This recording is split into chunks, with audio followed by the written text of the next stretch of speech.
Well, Harris, just like his mom, is a huge fan of beastball, where massive beasts run around the court with swords and shoot them into the basket. Will's mom works as a waitress, but she managed to save up enough money to take her son to a Thorns game. Are we really going? Sighs heavily, of course. Will dreamed of being as cool as the team captain, Jet Fillmore. She outshone the other players and made such amazing shots that the fans went wild with excitement. Let's go. 10 years later, Will's mom had already passed away. The neighborhood residents took him in. He worked as a delivery person at the same fast food joint as his mom. After work, he trained hard to one day become a professional beastball player. His mom always said that, despite his modest size, he'd achieve anything. However, the young kid was always short on cash. He lived in a hamster's garage with a bunch of kids and was constantly behind on rent, just like Peter Parker. Don't you want to pay the rent? Things weren't going so well for Jet Fillmore either.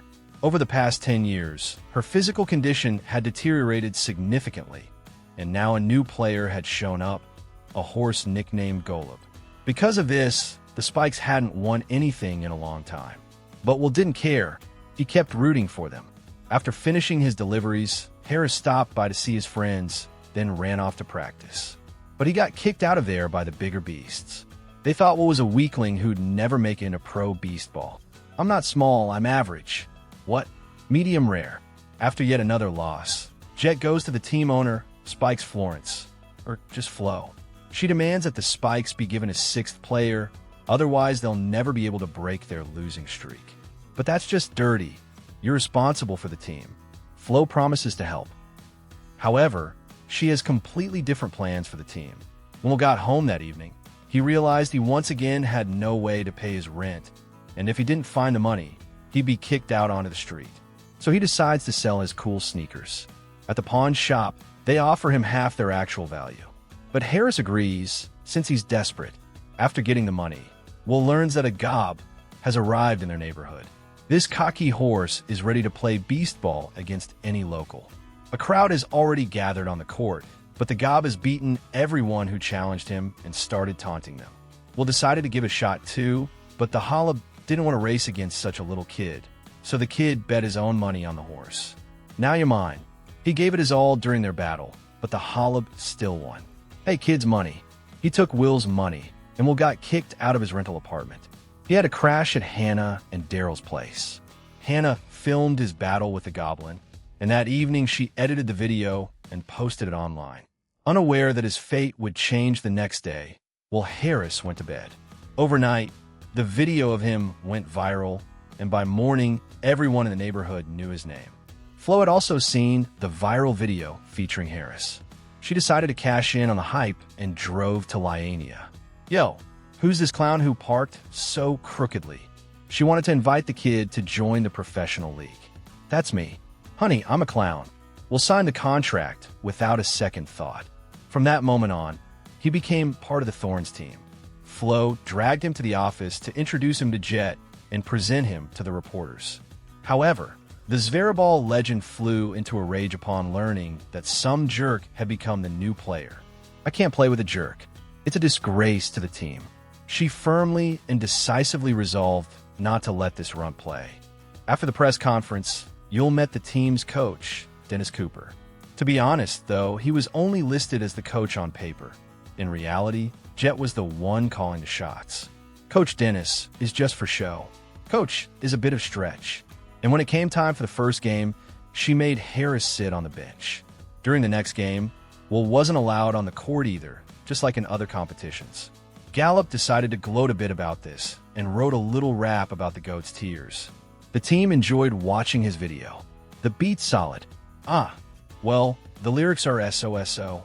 But even despite all the setbacks, Harris was happy because he was now living like a true Zveraball star. During the break between games, Jet went out to warm up on the court and Will joined her.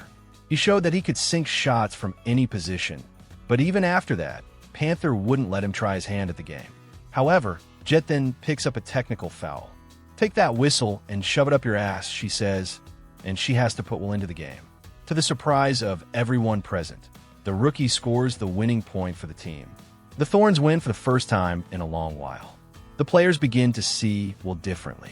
Now, he's not just a weakling they brought in to boost their ratings, but a real beast on the court.